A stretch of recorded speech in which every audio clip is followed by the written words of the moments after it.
नमस्कार. आज चैत्र शुक्ल चतुर्दशी शके 1936 डॉक्टर आंबेडकर जयंती सादर करीत आहोत. ठाणे वार्ता. ठळक घडामोडी. मध्य रेल्वेने अचानक रविवारचं वेळापत्रक लावल्यानं प्रवाशांना मनस्ताप. 96 गाड्या रद्द. पंडित जितेंद्र अभिषेकींना एका सोहळ्यात सूरमयी वंदना. आणि डॉक्टर बाबासाहेब आंबेडकर यांना अभिवादन करण्यासाठी आंबेडकर अनुयायांची गर्दी. या आणि इतर घडामोडी विस्तृतपणे पण काही क्षणातच. ठाणे वार्ता पहा श्रीस्थानक वाहिनीवर. आता सकाळी 9:15 पासून रात्री 9:15 पर्यंत ठाणे वार्ता, ठाण्यातील पहिलं दृकश्राव्य माध्यम. श्रीस्थानक वाहिनी, ठाण्याची स्वतःची वाहिनी. ठाण्यातील घडामोडी, कार्यक्रम, वादविवाद, अगदी गाणी, नाटक याचा आनंद घर बसल्या. पहा श्रीस्थानक वाहिनी, आपल्या ठाण्याचं हक्काचं व्यासपीठ. श्रीस्थानक वाहिनी. ठाणे वार्ता आता संकेतस्थळावर देखील ठाणेवार्ता.com वर क्लिक करा आणि ठाण्याच्या घडामोडी जाणून घ्या. ठाण्यातील पहिलं ऑनलाईन माध्यम ठाणेवार्ता.com. नमस्कार मंडळी. दर रविवारी पाहायला विसरू नका. नमस्कार मंडळी, आपल्या प्रश्नांचं थेट उत्तर. ठाणे वार्ता पहा श्रीस्थानक वाहिनीवर. आता सकाळी 9:15 पासून रात्री 9:15 पर्यंत ठाणे वार्ता, ठाण्यातील पहिलं दृकश्राव्य माध्यम. भारतीय घटनेचे शिल्पकार डॉक्टर बाबासाहेब आंबेडकर यांची 123वी जयंती आज ठाणे जिल्ह्यात मोठ्या उत्साहात साजरी झाली. डॉक्टर आंबेडकरांच्या जयंतीनिमित्त ठाणे, कल्याण, डोंबिवलीमध्ये भव्य शोभायात्रांचं आयोजन करण्यात आलं होतं. ठाणे शहरात ठीक रात्री 12 वाजता जिल्हाधिकारी कार्यालयासमोरील डॉक्टर बाबासाहेब आंबेडकर यांच्या पुतळ्याला आंबेडकरी जनतेनं मोठ्या संख्येने जमून मानवंदना दिली. विधान परिषदेचे उपसभापती वसंत डावखरे यावेळी उपस्थित होते. त्यांनीही बाबासाहेबांना पुष्पचक्र अर्पण करून अभिवादन केलं. आंबेडकर अनुयायांनी पुष्पहार अर्पण करून आंबेडकरांना अभिवादन केलं, तर काही आंबेडकर अनुयायांनी मेणबत्त्या प्रज्वलित करून आंबेडकरांना अभिवादन केलं. डॉक्टर बाबासाहेब आंबेडकरांच्या पुतळ्याला पुष्पहार अर्पण केल्यानंतर फटाक्यांची आतिषबाजी करण्यात आली. रेल्वे प्रशासनानं डॉक्टर बाबासाहेब आंबेडकर जयंतीच्या निमित्ताने अचानक रविवारचं वेळापत्रक लागू केल्याने प्रवाशांची बरीच गैरसोय झाली. आज डॉक्टर बाबासाहेब आंबेडकर यांची जयंती आहे. या जयंतीनिमित्त शासकीय कार्यालयांना सुटी असली तरी खाजगी आस्थापनं मात्र सुरू आहेत. पण रेल्वे प्रशासनानं सर्वांना सुटी असल्याचं गृहीत धरून रविवारचं वेळापत्रक लागू केलं. रेल्वेतर्फे मध्यवर्ती उद्घोषणा केंद्रातून याविषयी घोषणा केली जात होती. मात्र घरातून प्रवासासाठी बाहेर पडलेल्या प्रवाशांना तिकीट काढल्यानंतरच याची कल्पना मिळत असल्यामुळे याचा अनेक प्रवाशांना मनस्ताप झाला. मुंबईकडे जाणाऱ्या आणि मुंबईहून येणाऱ्या प्रत्येकी 48 गाड्या रद्द करण्यात आल्या. यामुळे प्रवाशांचे चांगलेच हाल झाले. अनेकदा सुट्टी असल्यावर शासकीय कर्मचारीही बाहेर जातात, पण गाड्या रद्द झाल्यामुळे त्यांचीही गैरसोय झाली. ज्या गाड्या होत्या त्या प्रचंड गर्दीने भरलेल्या होत्या. रेल्वे प्रशासनाला जर रविवारचं वेळापत्रक लागू करायचं होतं तर त्याची आगाऊ कल्पना प्रवाशांना दिली असती तर प्रवासीही अगदी गरज असती तरच बाहेर पडले असते आणि प्रवाशांचाही त्रास वाचला असता, अशा भावना अनेक प्रवाशांनी व्यक्त केल्या. खासदार प्रवाशांच्या अशा समस्यांकडे लक्ष घालणार का, असा प्रश्नही काही प्रवाशांकडून उपस्थित केला जात होता. चैत्र पौर्णिमेच्या दिवशी म्हणजे उद्या होणारं खग्रास चंद्रग्रहण भारतातून दिसणार नाही, अशी माहिती खगोल अभ्यासक दाकरू सोमण यांनी दिली. उद्या भारतीय वेळेप्रमाणे सकाळी 11:28 ते दुपारी 3:03 पर्यंतच्या वेळेत हे खग्रास चंद्रग्रहण भारतातून दिसणार नाही. पश्चिम आफ्रिका, पश्चिम युरोप, अमेरिका, ऑस्ट्रेलिया आणि पूर्व आशिया इथून हे चंद्रग्रहण दिसेल.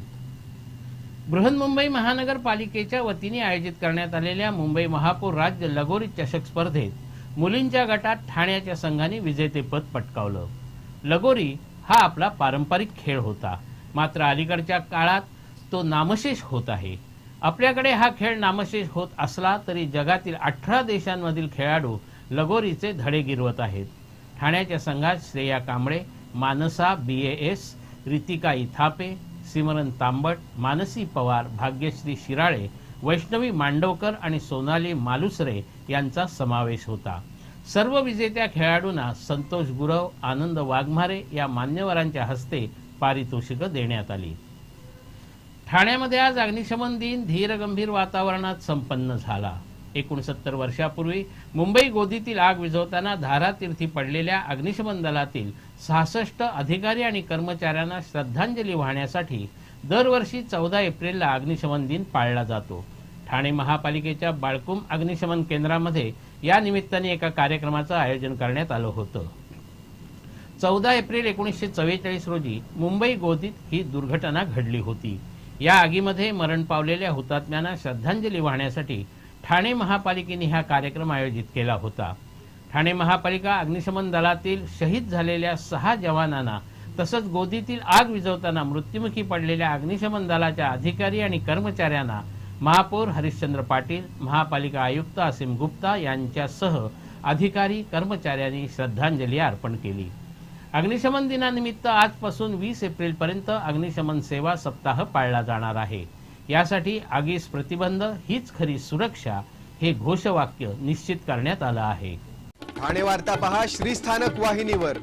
आता सकाळी 9:15 पासून रात्री 9:15 पर्यंत ठाणे वार्ता, ठाण्यातील पहिलं दृकश्राव्य माध्यम.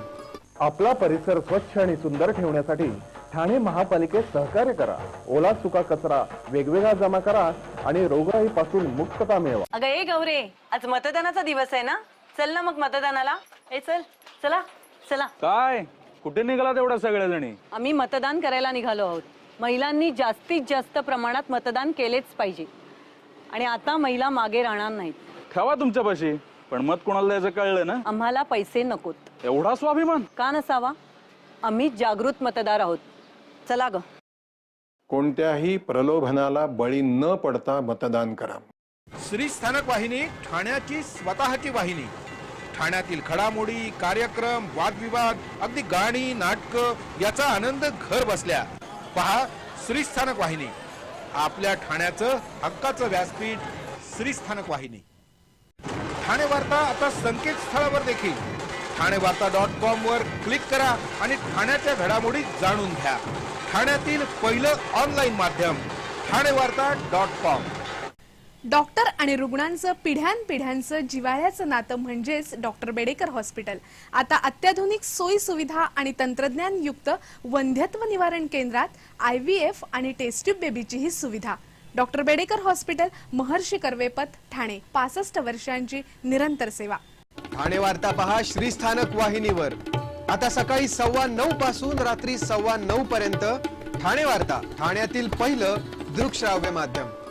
रेल्वे अपघातांबाबत ठोस उपाययोजना करण्याची मागणी जिल्हा रेल प्रवासी संघटनेचे अध्यक्ष ओमप्रकाश शर्मा यांनी केली आहे.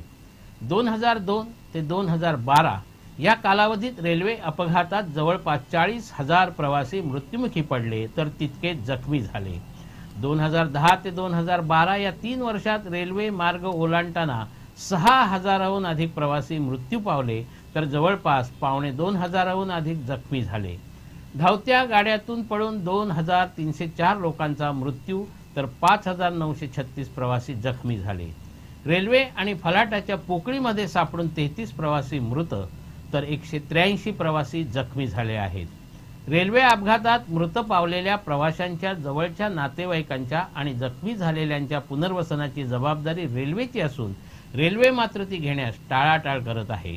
यावर राजकीय पक्षांनी आवाज उठवल्यानंतर रेल्वे स्थानकात रुग्णवाहिकेची सोय करण्यात आली, पण जखमी प्रवाशांना रुग्णालयात दाखल करण्याची आणि त्यांच्यावर योग्य उपचार होतात की नाही हे पाहण्याची जबाबदारी ही रेल्वे प्रशासन घेत नाही.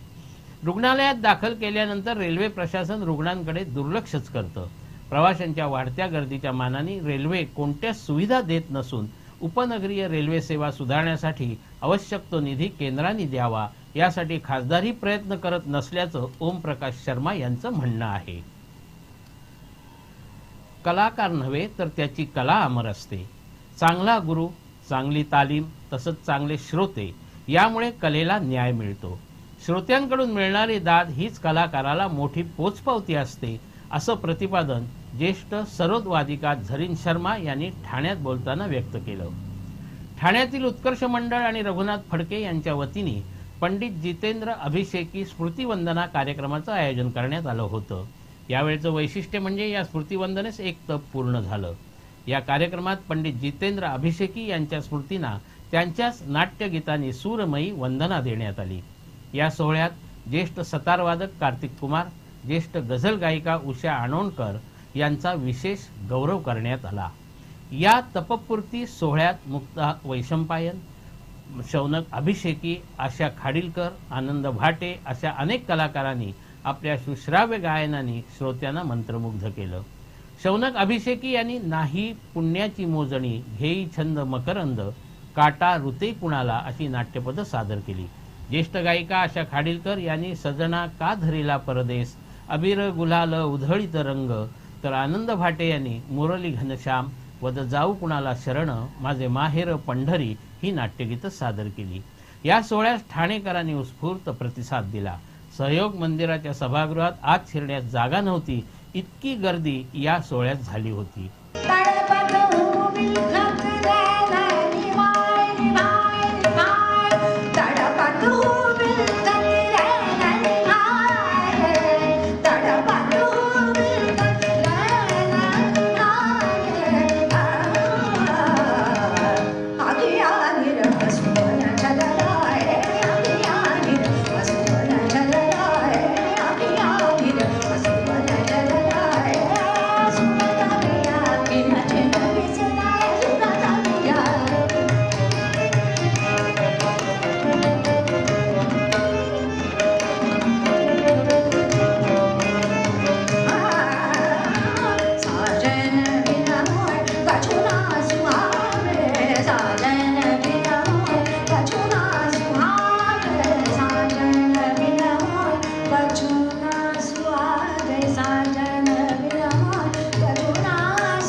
मुरली